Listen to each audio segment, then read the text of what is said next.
Pandemi COVID-19 belum usai, kebakaran hebat kembali terjadi di kota Palembang dan melahap habis kediaman salah satu warga di Jalan Slamet Riyadi, Lorong Lawang Kidul Darat, Kecamatan Ilir Timur 2, Kota Palembang.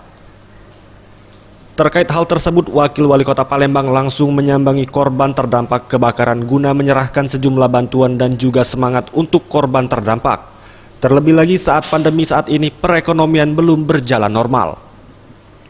Pihak Pemkot Palembang juga berjanji akan membantu para korban terdampak kebakaran dalam mengurus surat-surat penting yang terbakar, mengingat pada kejadian yang terjadi pada Rabu 12 Mei 2021 sekitar pukul 11.30 waktu Indonesia Barat, yang untuk sementara diduga akibat korsleting listrik tersebut tak ada satupun benda yang mampu diselamatkan.